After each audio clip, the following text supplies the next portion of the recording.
Jemaat Tuhan yang terkasih, Salam. Apa kabar?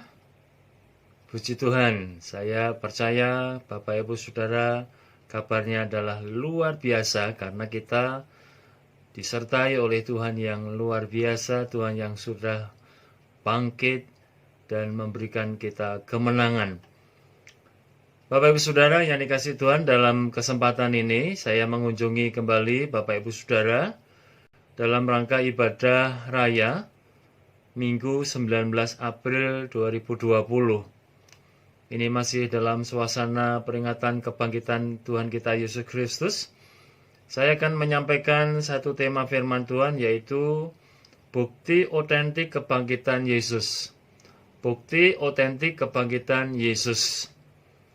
Baik, kita akan membaca lebih dahulu untuk melandasi pembahasan tema kita pada saat ini, yaitu dari Injil Markus pasal yang ke-16.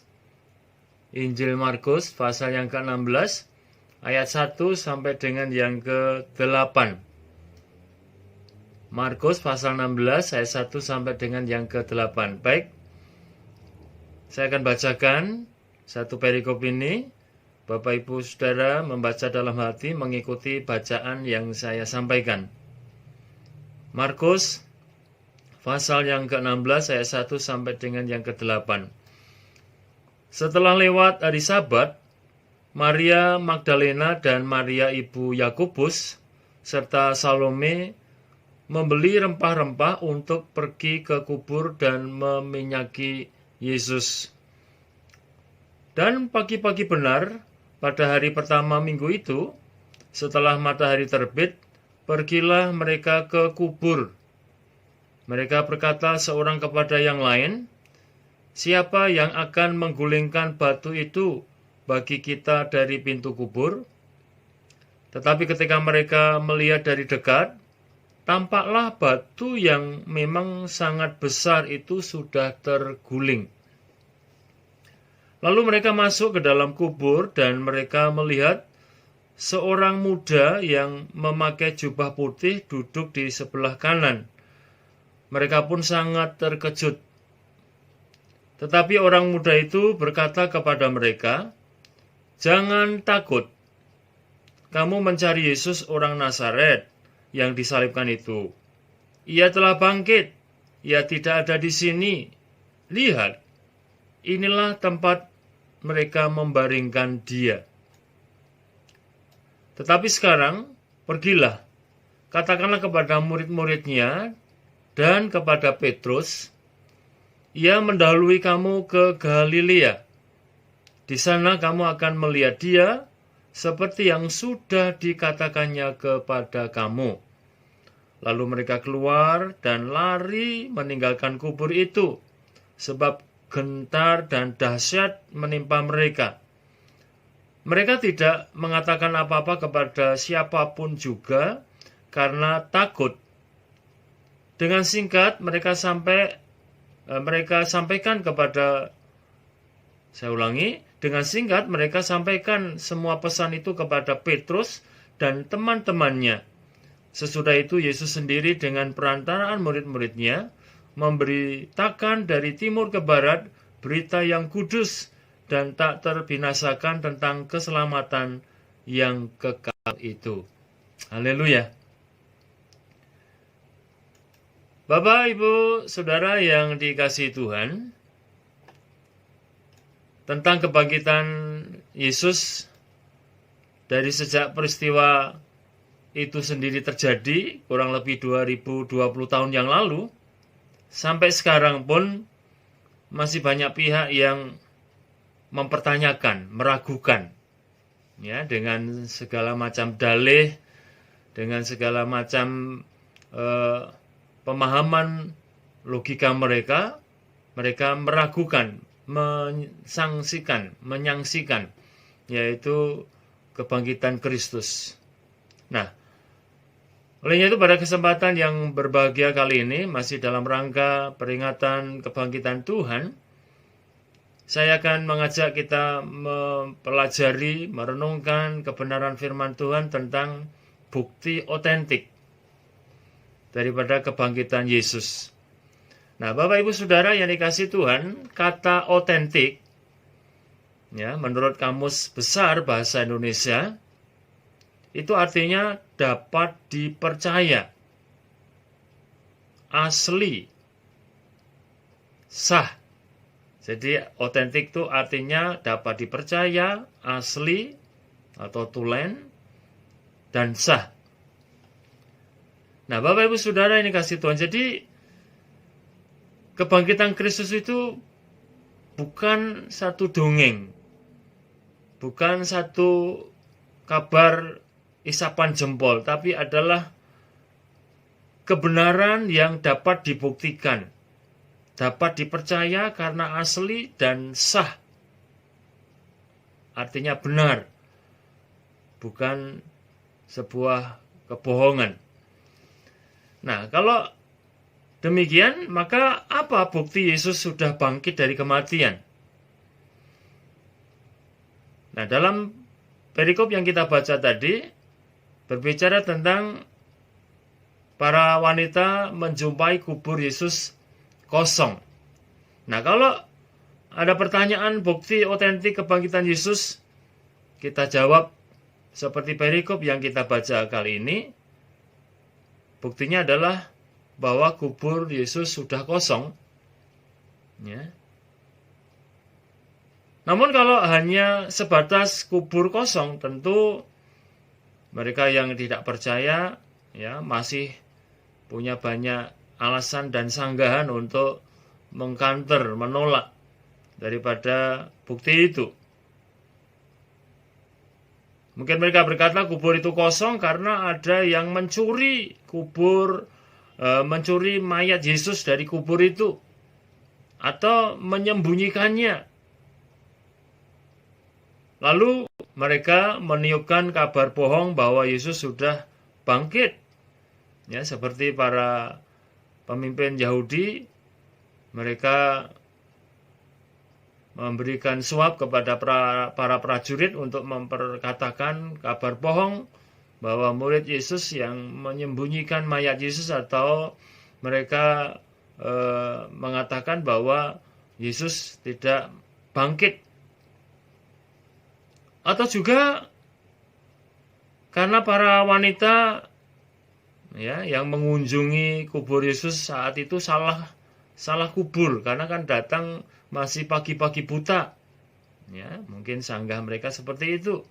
Sehingga mereka pergi ke kubur yang salah karena masih gelap itu, sehingga mereka mengatakan kubur itu kosong. Nah ya betul saja, karena salah kubur. Mungkin dalih seperti itu dikemukakan. Atau kemungkinan lain yang bisa mereka berikan untuk menyanggah kubur itu kosong, karena memang Yesus sebenarnya tidak mati, atau belum mati, atau hanya pingsan. Jadi tidak ada kebangkitan sebenarnya. Nah, Bapak Ibu Saudara ini kasih Tuhan, di sepanjang sejarah, sejak peristiwa kebangkitan Tuhan Yesus pun, hal itu kabar busuk, kabar bohong disebarluaskan sampai sekarang ini. Banyak pihak yang meragukan. Nah, namun kita harus membuktikan bahwa Tuhan kita Yesus Kristus adalah benar-benar bangkit. Tuhan Yesus adalah betul-betul sudah mati dan bangkit pada hari yang ketiga. Nah, kalau memang kebangkitan Kristus itu adalah satu peristiwa yang real, fakta, dan otentik, lalu apa bukti yang kita bisa kemukakan? Nah, pada kesempatan yang keberkatan kali ini, saya akan menyampaikan 3 pokok kebenaran untuk kita menjawab bahwa Yesus benar-benar bangkit. Kebangkitan Kristus itu adalah otentik, ya, dapat dipercaya, asli, sah. Baik, pokok kebenaran yang pertama, bukti otentik kebangkitan Yesus. Yang pertama, pernyataan dari malaikat yang menampakkan diri sebagai anak muda. Ya, pernyataan atau perkataan malaikat yang menampakkan diri sebagai anak muda di kubur yang dijumpai oleh para wanita saat itu. Ya, jadi anak muda itu mengatakan atau menjelaskan bahwa kubur itu telah kosong. Lihatlah, ya, memang sudah kosong sebab Yesus telah bangkit, ya, ayat 6. Ya, dikatakan di sana, ya, tetapi orang muda itu berkata kepada mereka, "Jangan takut. Kamu mencari Yesus orang Nazaret yang disalibkan itu. Ia telah bangkit. Ia tidak ada di sini. Lihat, inilah tempat mereka membaringkan dia. Lihat, kuburnya telah kosong." Nah, jadi Bapak Ibu Saudara yang dikasihi Tuhan, ini bukti pertama yang bisa kita yakini untuk menjadi satu jawaban yang sah, jawaban yang dapat dipercaya, karena memang betul-betul kubur itu telah kosong, ya. Ini pun juga sesuai dengan perkataan Tuhan Yesus sendiri kepada para muridnya, ya. Sesuai dengan perkataan Tuhan Yesus kepada para muridnya di ayat 7, kita bisa membaca di situ, "Tetapi sekarang pergilah, katakanlah kepada murid-muridnya dan kepada Petrus, ia mendahului kamu ke Galilea. Di sana kamu akan melihat dia seperti," perhatikan, "yang sudah dikatakannya kepada kamu." Ya. Jadi sebelum Tuhan Yesus mati dan bangkit, Tuhan sudah berulang kali mengatakannya itu kepada para murid, bahwa dia akan menanggung sengsara, bahwa dia akan menderita dan dibunuh, namun pada hari yang ketiga dia akan bangkit. Nah, jadi catatan di pasal-pasal terakhir para penulis Injil itu dengan jelas, dengan tegas menyatakan bahwa Yesus itu sudah bangkit, ya. Yesus sungguh sudah bangkit. Dan itu dibuktikan juga dengan berulang kali Tuhan Yesus menampakkan dirinya kepada para murid, ya, berulang kali. Paling tidak ada 10 peristiwa yang digambarkan, yang dicatat oleh para penulis Injil, bahwa Tuhan menampakkan diri, ya, sebelum Tuhan naik ke surga. Ada 10 kali peristiwa Tuhan Yesus menampakkan diri kepada para murid, baik kepada yang sebagian, ya, termasuk peristiwa saat minus Thomas, ya, kemudian juga saat dimana secara lengkap kepada para murid. Nah, jadi Tuhan Yesus sungguh sudah bangkit, ya. Malaikat yang ada di kubur Yesus yang memberitahukan kepada para wanita yang datang menjenguk kubur Yesus, yang ingin merempah-rempahi mayat Yesus, mengatakan, "Dia tidak ada di sini, dia sudah bangkit, dia sudah mendahului kamu ke Galilea. Dia akan menampakkan diri, ya, akan menemui kalian." Nah, jadi ini ada satu kebenaran yang sangat jelas, adalah bukti otentik daripada kebangkitan Tuhan Yesus Kristus. Itu yang pertama. Kemudian yang kedua, ya, pokok kebenaran yang kedua, bukti otentik daripada kebangkitan Tuhan Yesus adalah perubahan sikap para murid. Nah, jadi bukan hanya fakta dikubur, tapi juga perubahan sikap para murid. Itu juga menjadi bukti otentik daripada Yesus yang bangkit. Bagaimana hal itu bisa dikatakan sebagai bukti otentik daripada kebangkitan Tuhan Yesus? Sebab para murid pada saat Yesus ditangkap dan disalibkan, mereka semua dalam ketakutan, ya.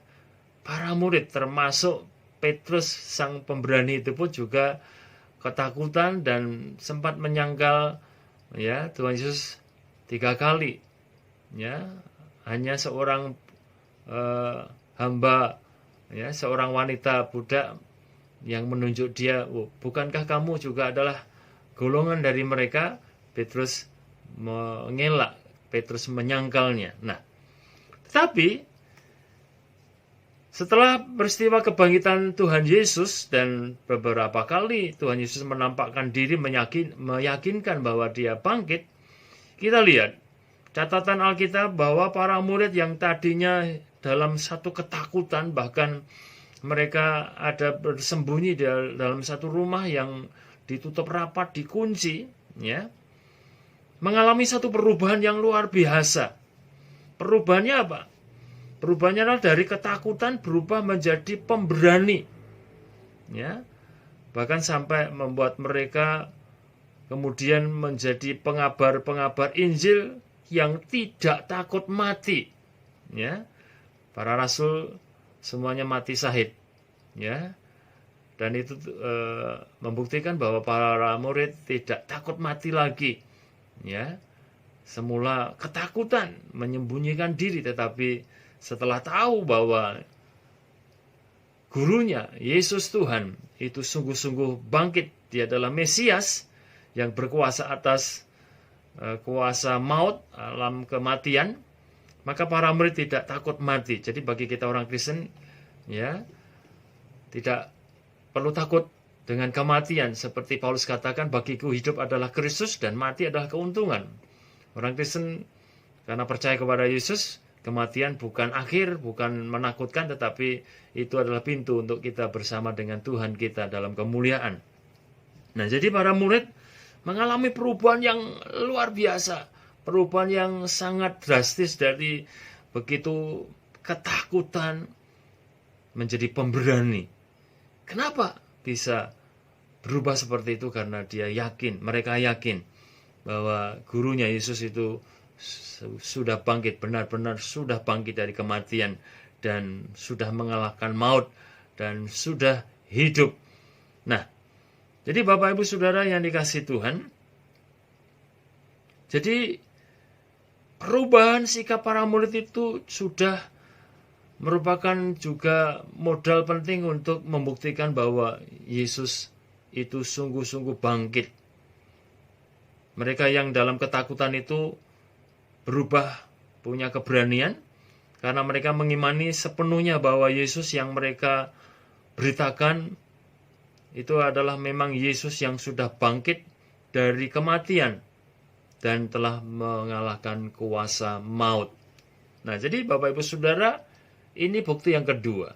Perubahan dari murid yang dicekam oleh ketakutan yang luar biasa, berubah menjadi pemberani. Dan bahkan Petrus ketika diperhadapkan dengan sidang mahkamah agama, dia yang tadinya takut, menyangkal Tuhan, dia dapat berkata-kata dengan penuh keberanian, ya.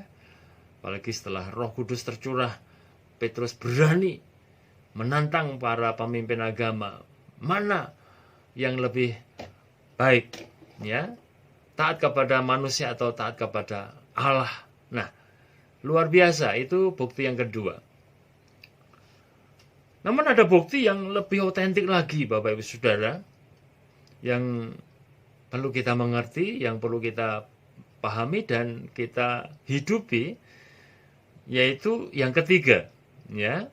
Pokok kebenaran yang ketiga, bukti otentik kebangkitan Tuhan kita Yesus Kristus yang ketiga, hidup orang Kristen yang diubahkan. Nah, ini hidup orang Kristen, yaitu saudara dan saya yang percaya kepada Tuhan Yesus, yang mengalami perubahan.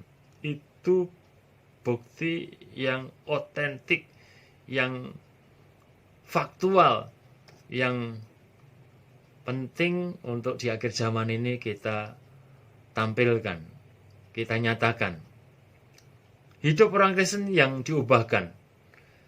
Bapak Ibu Saudara yang dikasihi Tuhan, kita akan membaca lebih dahulu di dalam 2 Korintus pasal 3 ayat 2 dan 3. Ya. 2 Korintus 3 ayat 2 dan 3. Demikian saya bacakan bagi kita sekalian. Kamu adalah surat pujian kami yang tertulis dalam hati kami dan yang dikenal dan yang dapat dibaca oleh semua orang. Karena telah ternyata bahwa kamu adalah surat Kristus yang ditulis oleh pelayanan kami, ditulis bukan dengan tinta, tetapi dengan roh dari Allah yang hidup, bukan pada loh-loh batu, melainkan pada loh-loh daging, yaitu di dalam hati manusia. Nah ini. Jadi Bapak Ibu Saudara, kalau bukti yang pertama dan yang kedua itu bukti yang tertulis, tersurat di dalam Alkitab. Nah, sedangkan yang ketiga ini lebih menunjuk kepada satu surat yang terbuka, yang bisa dibaca oleh semua orang. Ya, tadi firman Tuhan katakan, kamu adalah suratan Kristus yang dibaca oleh semua orang. Nah, mungkin kalau kita berharap orang yang belum percaya membaca Alkitab, ya ada sih mereka yang ingin mencari-cari kesalahan atau yang memang haus dan rindu mencari kebenaran membaca. Tapi kalau secara umum mungkin sangat kecil kemungkinan mereka membaca Alkitab yang tertulis untuk menemukan bukti-bukti yang seperti kita bahas di poin 1 dan kedua. Tetapi kalau yang ketiga ini, itu adalah satu bukti yang begitu simple, di mana mereka tidak perlu mencari-cari, tetapi bisa langsung melihat, yaitu kita yang mengaku percaya Yesus, kita yang adalah orang yang percaya kepada Yesus. Ya, Paulus mengatakan kita adalah surat yang terbuka, atau teolog mengatakan kita orang Kristen itu disebut Injil yang kelima. Kan Injil dalam Alkitab itu ada 4, ya. Tetapi kita dikategorikan orang Kristen adalah Injil yang kelima, ya. Artinya Injil yang dibaca oleh orang dari perubahan hidup yang kita miliki sejak kita mengenal Kristus, sejak kita percaya kepada Kristus, ya. Nah, jadi hidup orang Kristen yang diubahkan itu menjadi bukti otentik, penting untuk membuktikan bahwa Yesus itu sungguh-sungguh bangkit.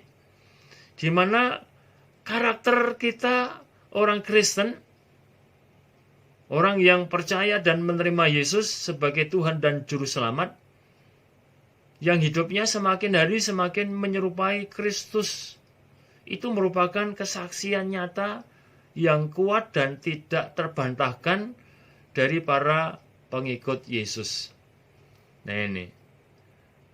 Jadi ketika kita yang mengaku percaya, hidup kita telah diubahkan, ya. Hidup kita sudah menjadi baru, itu adalah bukti otentik yang tidak terbantahkan. Sebab itu, ini penting bagi kita yang mengaku percaya kepada Kristus. Ini yang harus kita pahami. Kita harus sadar bahwa kita harus menjadi bukti, atau kita harus membuktikan bahwa Kristus yang kita percayai, Kristus yang kita ikuti, Kristus yang kita beritakan adalah Kristus yang sungguh-sungguh sudah bangkit. Dan itu dibuktikan dengan hidup kita sebagai orang percaya yang sudah diubahkan. Ya, hidup kita diubahkan dari kehidupan yang lama kepada kehidupan yang baru. Karena memang harus demikian.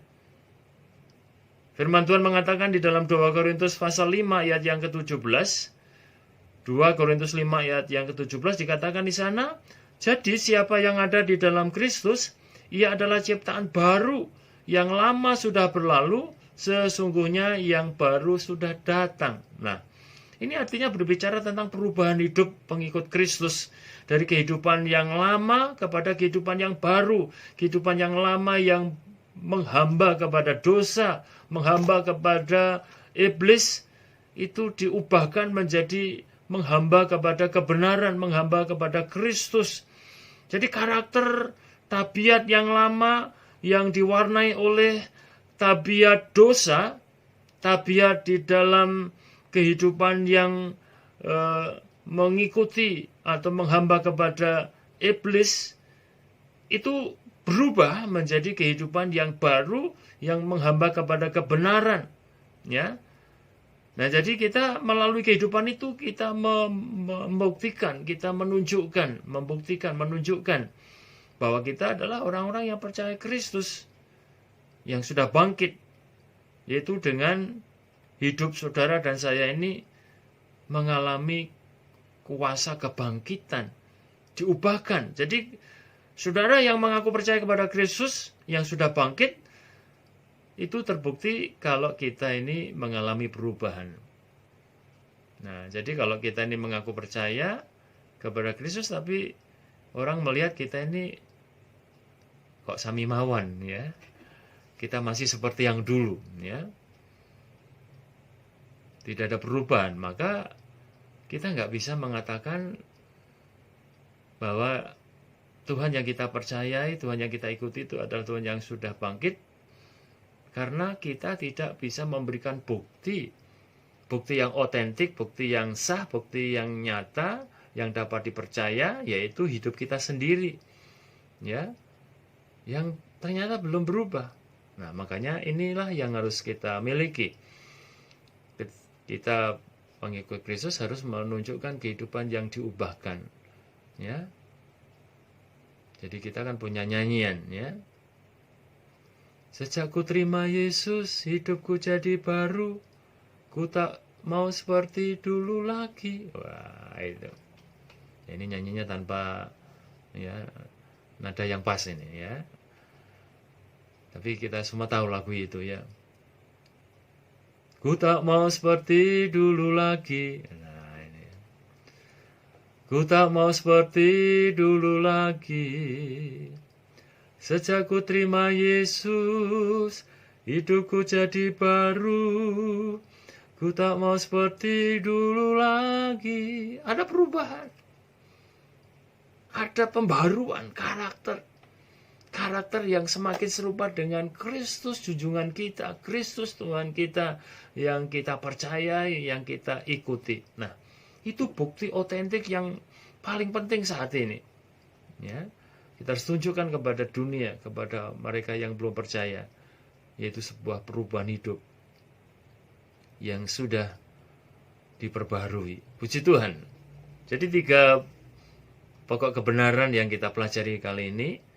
Ya, bukti otentik kebangkitan Kristus yang pertama apa? Dari perikop yang kita baca tadi, ya, malaikat mengatakannya, ya. Kalau sudah malaikat mengatakannya, nah ini sebuah kesaksian yang sangat valid, ya. Nah, para rasul mencatat itu peristiwa, ya. Ada anak muda, ya, itu adalah penampakan daripada malaikat mengatakan, lihatlah, ya, kuburnya kosong, karena memang dia sudah bangkit. Dan yang kedua, perubahan para murid yang luar biasa, ya, sampai mereka menyembunyikan diri, berkumpul di satu rumah, semuanya terkunci, dan tiba-tiba Yesus menampakkan diri kepada mereka, ya, tiba-tiba di tengah-tengah mereka. Nah, kemudian terjadilah satu perubahan yang revolusioner. Para murid yang penakut, ketakutan,